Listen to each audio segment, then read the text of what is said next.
Last వీడియోలో present perfect tense అదే past perfect tense అనేది లాస్ట్ వీడియోలో ఎక్స్ప్లెయిన్ చేసుకున్నాం. ఈ వీడియోలో వచ్చేసి ఫ్యూచర్ పర్ఫెక్ట్ టెన్స్ అనేది చూద్దాం. ఫ్యూచర్ పర్ఫెక్ట్ టెన్స్ అంటే ఫస్ట్ ఏందో చూసుకుంటే we use the future perfect tense to say that an action will be completed before a particular time in the future. ఫ్యూచర్లో జరుగుతుంటుందేమో అని మనం ఇప్పుడు చెప్పేది ఫ్యూచర్లో జరుగుతుంది అని మనం ఇప్పుడు చెప్పేదాన్నే ఫ్యూచర్ పర్ఫెక్ట్ టెన్స్ అంటాం. దీనికి ఎగ్జాంపుల్ వచ్చేసి లైక్ పూజారులు లేదంటే జాతకం చెప్పేవాళ్ళు ఫ్యూచర్లో జరిగేది ఫ్యూచర్లో ఒక టైంలో జరుగుతుందని ఇప్పుడే చెప్పేస్తారు కదా మన హ్యాండ్ చూసి. అది అనేది ఎగ్జాంపుల్ గుర్తుపెట్టుకుంటే మీరు క్లియర్గా ఇది రాయొచ్చు. దీనికి నేనైతే ఒక ఎగ్జాంపుల్ ప్రిపేర్ చేసిన చూడండి. ఇక్కడ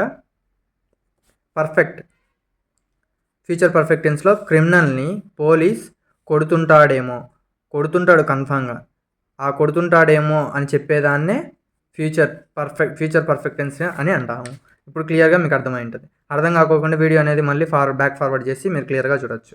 ఇక్కడ చూసుకుంటే the verb form used in this tense is will shall plus we have plus V3 form అనేది యూజ్ చేస్తాం. ఈ స్ట్రక్చర్ అనేది చూడండి, ఇప్పుడు క్లియర్గా చూపిస్తా. స్ట్రక్చర్ చూసుకుంటే subject plus will have shall have plus V3 plus objective. ఇది దీని యొక్క స్ట్రక్చర్. ఇక్కడ ఐకి వీకి మాత్రమే షెల్ అనేది యూజ్ చేస్తాం. రిమైనింగ్ సబ్జెక్ట్స్ ఆల్ సబ్జెక్ట్స్కి విల్ హ్యావ్ అనేది యూజ్ చేస్తాం. ప్లస్ V3 అనేది పర్ఫెక్ట్ టెన్స్లో ప్రతిదీ common. As usual subject object అనేది సేమ్ అనమాట ప్రతిదానికి. ఇప్పుడు దీనికి ఎగ్జాంపుల్స్ అనేది మనం చూస్తే క్లియర్గా అర్థమవుతుంది. ఎగ్జాంపుల్స్ వచ్చి చూడండి.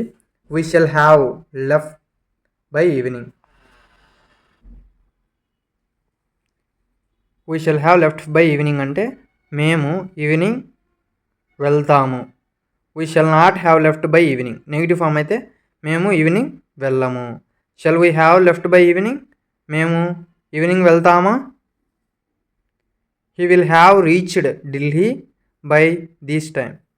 అతను ఢిల్లీకి రీచ్ అయ్యి ఉంటాడు ఈ టయానికి. Next he won't have reached Delhi by this time. ఈ టయానికి అతడు హీ అంటే అతడు కదా, అతడు ఢిల్లీకి రీచ్ అయ్యి ఉండడు అంటాం. Will he have reached Delhi by this time. ఈ టయానికి అతను ఢిల్లీకి రీచ్ అయి ఉంటాడా అని క్వశ్చన్ అనేది అడుగుతాం అనమాట. ఇలా మనం పాజిటివ్ నెగిటివ్ క్వశ్చన్స్ అనేవి ఇలా మనము ఈజీగా అడగచ్చు అనమాట. ఇప్పుడు ఇది అడగచ్చు కాబట్టి ఇలా అడగచ్చు. ఇలా అడిగి మనము ప్రతి ఒక్కరితో ఫ్యూచర్ పర్ఫెక్ట్ టెన్స్లో క్లియర్గా మాట్లాడచ్చు అనమాట. దీని యొక్క స్ట్రక్చర్స్ అనేవి వెరీ వెరీ ఇంపార్టెంట్. ఈ స్ట్రక్చర్ ఉంటేనే మనం ఈజీగా సెంటెన్స్ అనేది మన మైండ్లో ఫామ్ చేసి అది ఈజీగా స్పెల్ అవుట్ చేయొచ్చు. This is about this video. Thank you. Please like and subscribe my channel. Thank you.